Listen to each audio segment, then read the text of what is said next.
Okay, we're going to show you how to do operators by creating a time class. What I want our time class to be able to have is it'll store the hours, the seconds, the minutes, not in that order, and then you'll be able to add different times together and display them. So I currently have a main, and in my main I have a time.h file. So we'll want to include that time.h file in quotes, because it's our user-defined file. My time.h file just is completely blank right now, has a public and private section. And we've decided that we want in the private section to have hours, minutes, and seconds.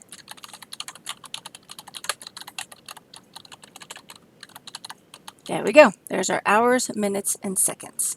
To create a basic time, it's going to default everything to 0. So let's have a default constructor, and all our default constructor is going to do is set hours, minutes, and seconds to 0.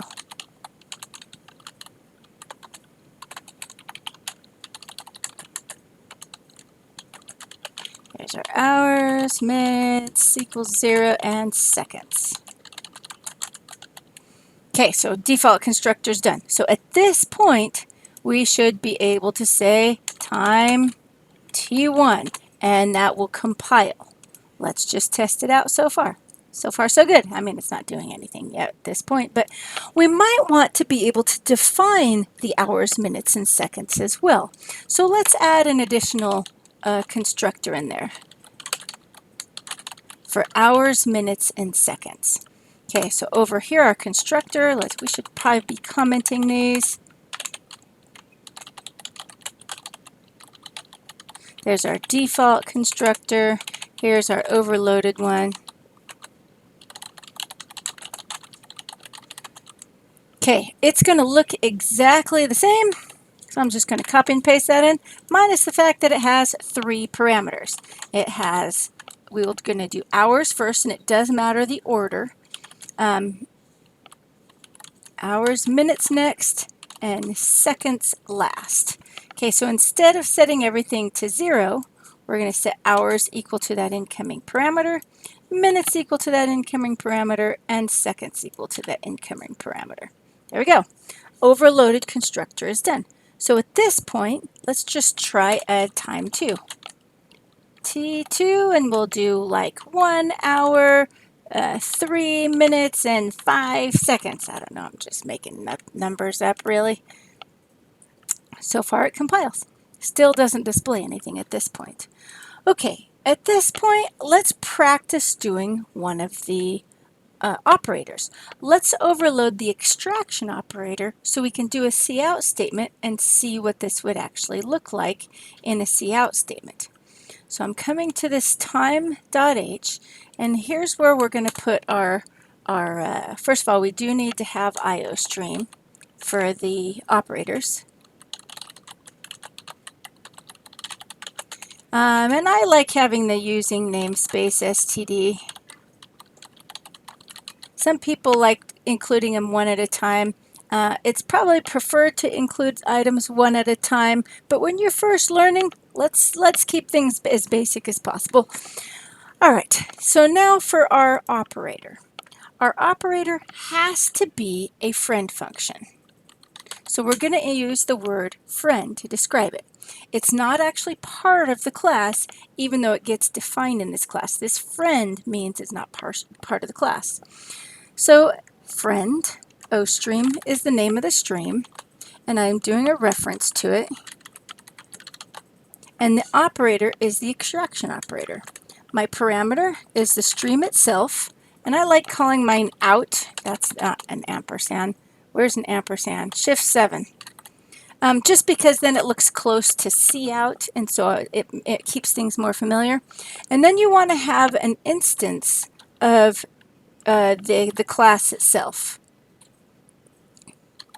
Okay, so there's our operator right there, semicolon at the end of the line.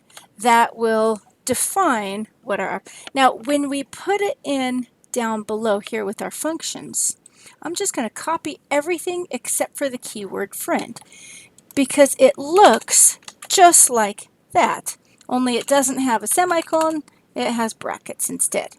So this is what it looks like. It doesn't use the scope resolution operator because it's not technically part of the class.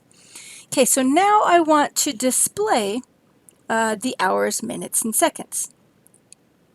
So let's do a little if statement in here, not an if statement. We're going to say out less than t dot hours first. Then we want a colon.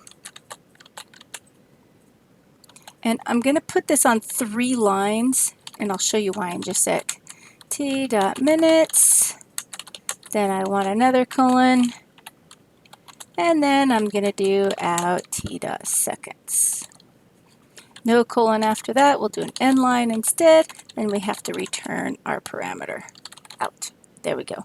Okay, at this point, let's go and compile this and show you the little logic error that we're getting. We want it to display something like, we'll put a little comment here. The time would be 01 colon 03 colon 05.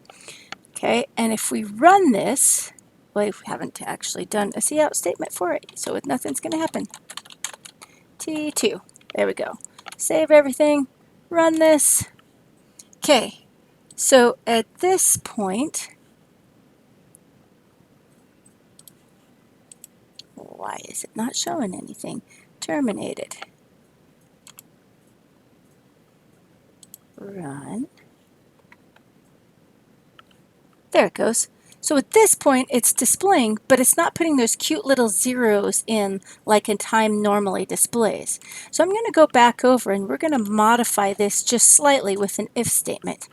We're going to say if t.hours is less than 10. Anything less than 10 is a 1-digit number. So I'm going to add just an O, a 0, excuse me. And I'm going to do that for minutes and seconds as well. So that's why I put it on 2 different lines. Okay, so this one is going to be minutes, and this last one is going to be seconds.